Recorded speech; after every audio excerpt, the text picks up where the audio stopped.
आप देख रहे हैं अंबर टाइम। विधानसभा मतदान के बाद अब मतगणना के लिए प्रशासन का पूरा अमला जोर शोर से तैयारियों में लग गया है।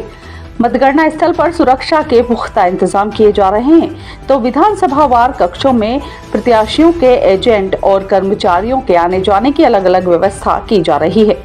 रविवार को सुबह से होने वाली मतगणना की व्यवस्था इस तरह की गई है कि एक विधानसभा का एजेंट दूसरे विधानसभा कक्ष में नहीं पहुंच पाएगा।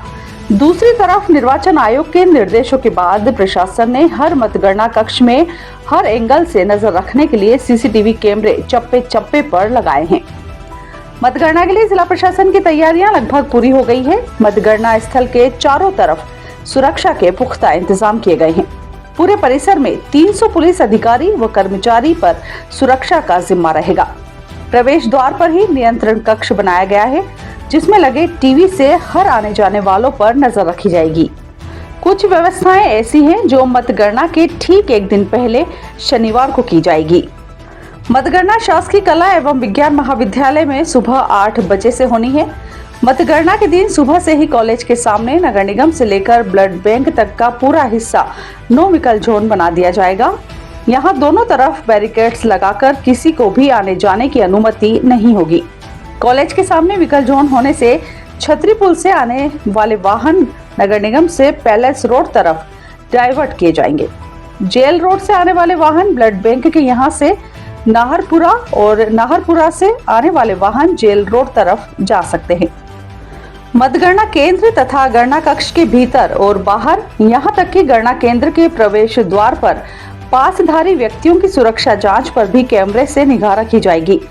चक्रवार गणना परिणाम के टेबुलाइजेशन और परिणामों की घोषणा की प्रक्रिया की भी वीडियो रिकॉर्डिंग की जाएगी।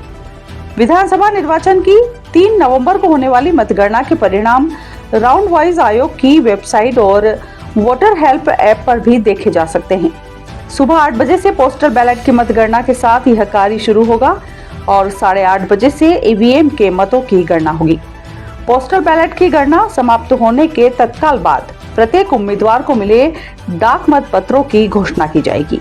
से भारत निर्वाचन आयोग के निर्देश हैं, उन निर्देशों के अनुरूप मतगणना संबंधी तैयारियां हमारी द्वारा की गई हैं। माननीय कलेक्टर सर के निर्देशन में सर के द्वारा जो उसका निरीक्षण भी लगातार किया गया है और आयोग के जिस तरह से निर्देश हैं काउंटिंग एजेंट्स के लिए बैरिकेटिंग और उनकी बैठक व्यवस्था के संबंध में और जो राउंड बार जो उसके राउंड के लिए जो टेबल लगेंगी मशीन की काउंटिंग के लिए, इसके अलावा पोस्टल बैलेट की काउंटिंग के लिए जो आयोग के निर्देशानुसार जिस तरह से बैठक व्यवस्था होनी चाहिए उस तरह से उसके अनुरूप की गई है।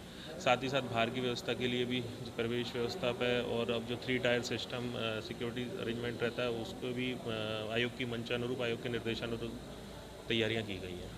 तो सर कितने कर्मचारी लगेंगे? सभी विधानसभा वार अलग अलग टेबलें या कक्ष बनेंगे? सभी विधानसभा के संबंध में तो एक्चुअली हर विधानसभा का अलग अलग है। तो जहाँ तक रतलाम ग्रामीण की बात करें तो 252 मतदान केंद्र हैं। तो 252 मतदान केंद्रों में 18 राउंड रहते हैं, उसमें तो 14 टेबल एक राउंड में होती हैं। तो उस तरह से हर विधानसभा का अलग अलग रहता है। मैं रतलाम ग्रामीण की बताऊँ तो 18 राउंड उसमें रहेंगे। और कुल कितने सर मतदान को लेकर कर्मचारी वगैरह इसमें तैनात हैं?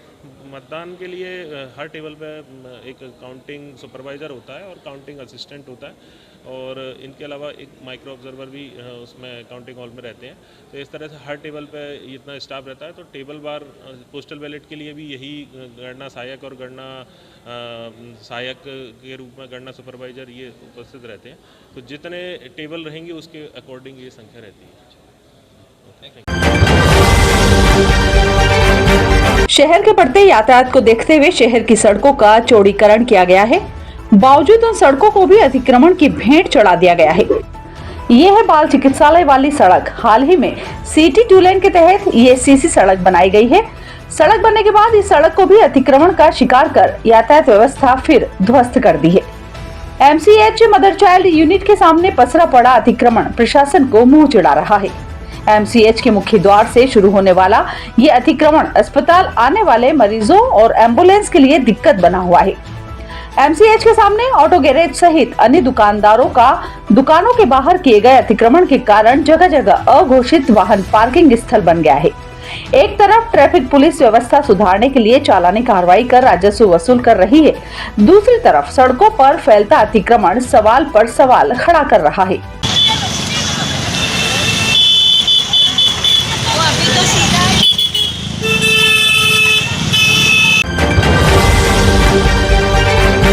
जिला अस्पताल में मरीज और उनके परिजनों के मोबाइल गायब होना एक बड़ी समस्या बन गई है। अस्पताल से मोबाइल चोरी होने की शिकायतें अनेकों बार पुलिस और प्रशासन के पास पहुंची, लेकिन अब तक कोई कार्रवाई नजर नहीं आई। शुक्रवार को अपनी बहन के इलाज के लिए जिला अस्पताल पहुंचे एक युवक का मोबाइल फोन गायब हो गया। युवक ने जब मोबाइल के लिए जेब में हाथ डाला तो मोबाइल गायब मिला। उसने तत्काल मोबाइल चोरी की सूचना पुलिस चौकी पर दी और पुलिस ने भी सीसीटीवी कैमरे चेक करने का भरोसा दिला दिया। धराड़ निवासी युवक दिलीप चौहान ने बताया। दिलीप, क्या हुआ अभी आपको? मोबाइल चोरी हो गया। कहाँ पे हुआ, कैसे हुआ, कहाँ पे गए? यहाँ खंकार की जांच कराने आया था। खंकार की। किसकी जांच कराने आए थे आप? मेरी बहन की। तो कैसे गया मोबाइल, पता नहीं? जेब में रखा था, बात करके उसके बाद में दिखाई नहीं। अभी आपने कहाँ गए हो, किसका शिकायत की आपने? पुलिस चौकी पे जाके शिकायत की। क्या बोला गया पुलिस चौकी से? कार्रवाई चलती है। जानवरों को छुआछूत की बीमारी से बचाव के लिए टीकाकरण अभियान की शुरुआत की गई है। एफएमडी नाम की इस बीमारी से जानवरों के मुंह में छाले और पैरों में जख्म हो जाते हैं। इतना ही नहीं, दुधारू पशुओं का दूध तक उड़ जाता है।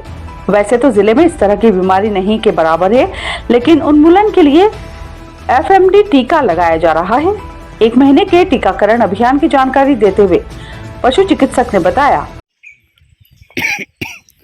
सर, ये किस प्रकार के टीके हैं और इससे किस तरह की बीमारियों से बचने के लिए ये टीके लगाए जा रहे हैं और ये कब से अभियान चलाया जा रहा है?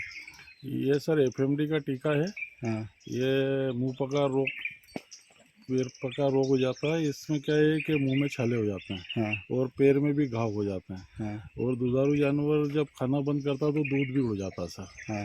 और उससे दूध जब उड़ जाएगा तो काश्तकार को बहुत ज़्यादा हानि होती है। जानवर की हेल्थ भी डाउन होगी सर। बराबर है। और ये छुआछूत की बीमारी है, जो झुंड में जानवर चढ़ते हैं वो एक दूसरे से बीमारी फैलती है। या एक जी पहले हौद में पानी पीते थे, उससे इन्फेक्शन होता था। आज की हालत में बहुत अच्छा सुधार हो गया है कि आदमी की जानवर अपने अपने सेफ जगह रहती है। तो ये बीमारी वैसे ही बहुत ज़्यादा कंट्रोल हो रही है सर। मतलब छुआछूत एक दूसरे में होती नहीं है। तो बीमारी बहुत ज़्यादा कंट्रोल हो रही है। अभी तो करीब ये एफएमडी बीमारी हम देख रहे हैं पिछले 5-10 साल से तो नगण्य के बराबर है सर। इस बीमारी का कहीं इन्फेक्शन इधर एरिया में हमारे इधर कहीं नहीं दिखा सर। बाकी अब ये जो टीके लगा रहे हैं तो इस बीमारी के उन्मूलन के लिए लगा रहे हैं। आगे जाके इसका उन्मूलन हो जाएगा। और ये सतत पूरे भारत में टीकाकरण अभियान चालू है सर। अच्छा, हाँ। कब से चल रहा है सर ये टीका? ये अभी सर हमारे यहाँ तो ये विधानसभा चुनाव के बाद से चालू हुआ सर रतलाम जिले में। अच्छा, कब तक लगे? ये 1 महीने का टाइम है सर। हमें हमारा पूरा एरिया कवर करना है सर। अच्छा, ठीक है सर। कितने आपका जो एरिया है, कितने गांव और कितने मवेशी है? मेरे क्षेत्र में सर 11 गांव है। हाँ। और लगभग 8000 पशु हैं सर। एक पूरे जिले का बता सकते हैं कि? जिले का सर हमारे जिलाधिकारी बताएंगे सर। अच्छा।